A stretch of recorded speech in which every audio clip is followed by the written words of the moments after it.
Nearly 2 weeks ago, Iceland's newest volcano started to erupt, but the catch is, it's a 14-kilometre hike over the mountains and it's only accessible in good weather.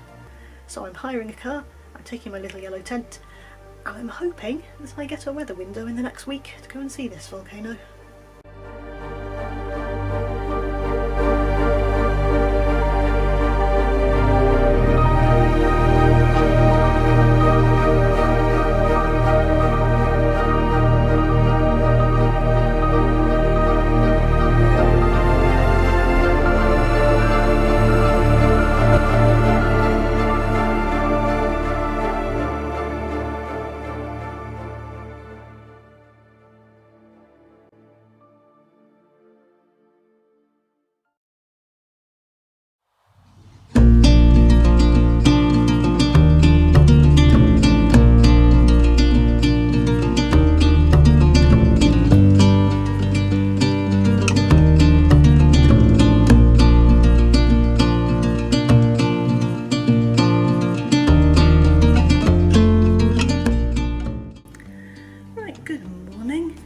Welcome to the seating area at the campsite, which is so hot.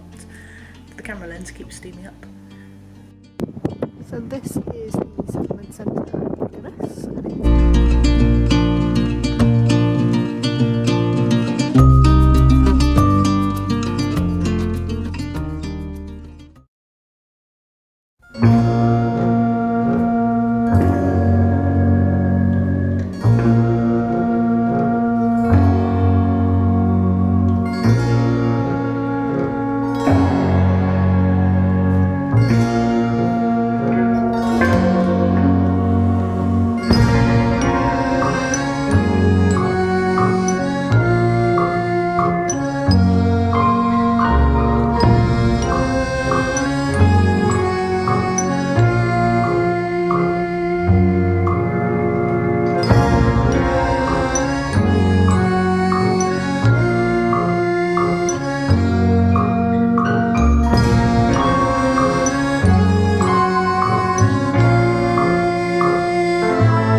Good afternoon from Borgarnes. It is now 1:10 in the afternoon. Where has the day gone? So, I slept in the polytunnel last night and it caused some epic condensations. Everything was soaking wet, and so I sat in the lovely heated kitchen/seating area and dried everything out. Then came down to Borgarnes, did some shopping. Then I went to the settlement centre. Let's call it Saga Museum. No, the settlement centre. So I'll take you along in a minute to Borg and then to Reykholt and explain what's going on there.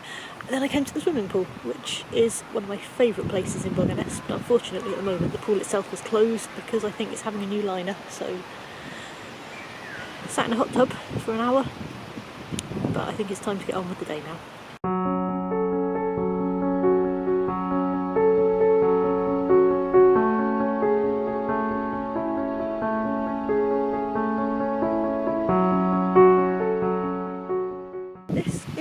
There's not a lot to see now. It's just a church and it's Sunday, so church is ongoing.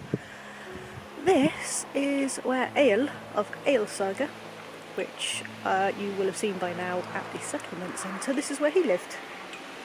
It's also where his descendant Snorri Sturluson lived. Sturluson. So we're going to see him in a bit.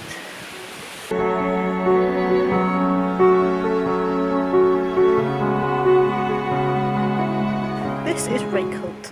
This is where Snorri Sturluson lived, a descendant of Egil Skallagrimsson, politician, law speaker and author who wrote pretty much anything from the Icelandic early days that has an author attached.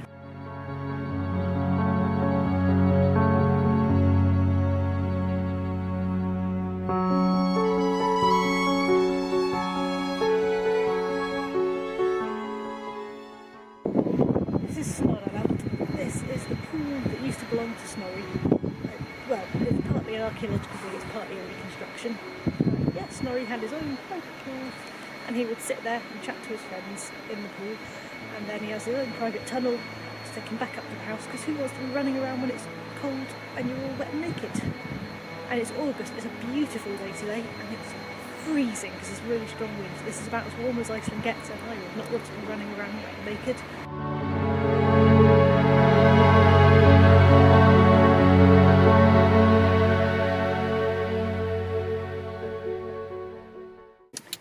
Back in the car again.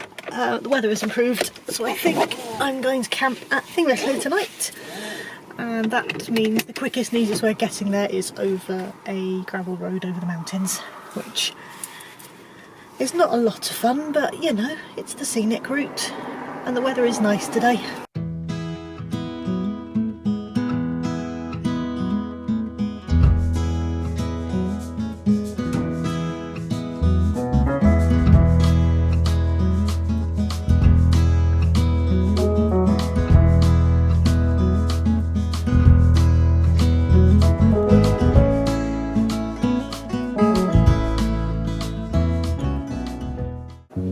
Sky, no wind, only one tour bus.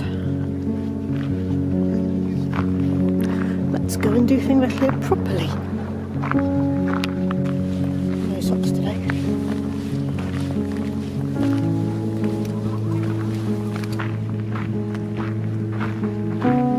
I'm back at Þingvellir to do what I didn't get to do yesterday because it was too windy. I'll tell you about the history of Þingvellir, the Parliament.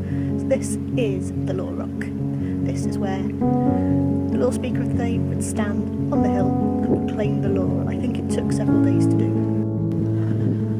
Parliament itself was apparently held in a circle right down here, just below the Law Rock. I can't see any evidence from above where it used to be, but to be fair, there was a massive earthquake in, the 15th century, and the ground dropped by about 3 metres, so it's entirely possible that any evidence got destroyed then.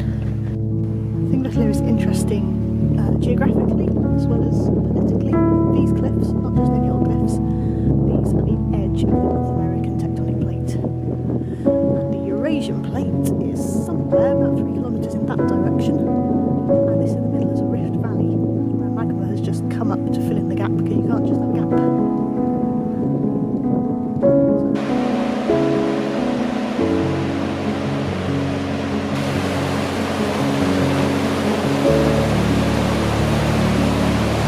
Iceland's first permanent settler was a man called Egil, who started building his own farm in 874.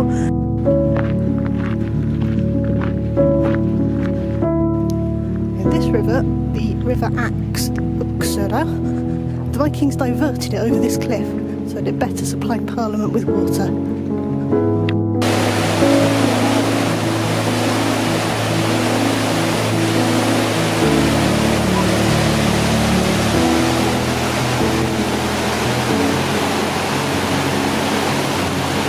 So why did these people settle in this cold, wet, windy, dark country? Well, most of them were Norwegians, so they were used to cold and wet and dark and horrible. But mostly it was because there were no kings or lords or earls or taxes or anyone sort of keeping an eye on things. You could be an entirely free man living in Iceland.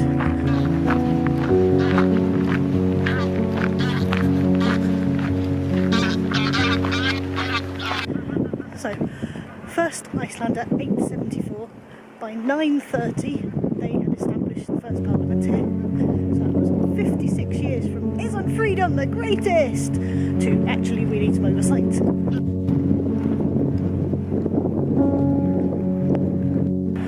So from 930 AD, Parliament met here at what we now call Þingvellir, which is Old Norse for the Parliament Fields. It was kind of a party.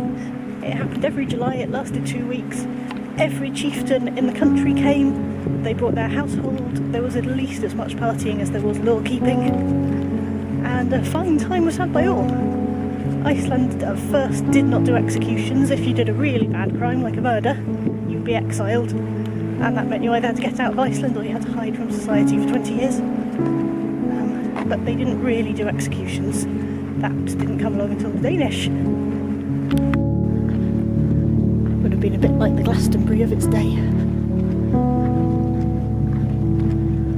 Big festival, a lot of drinking, a lot of fighting, a lot of meeting your neighbours who you hadn't seen for a year.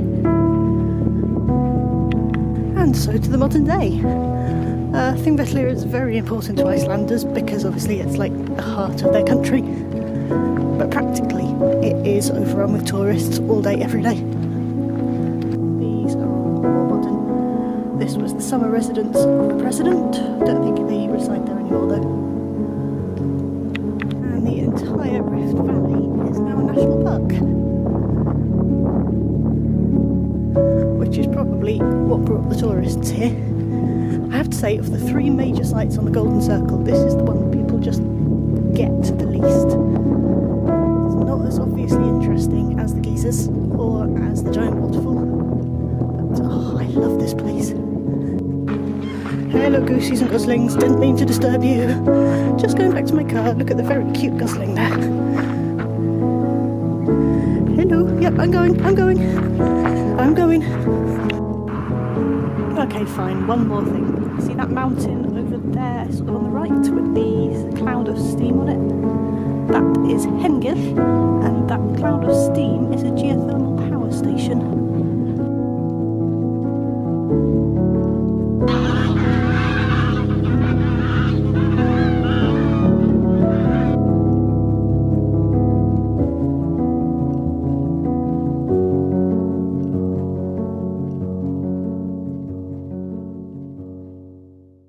Okay, maybe last night camping.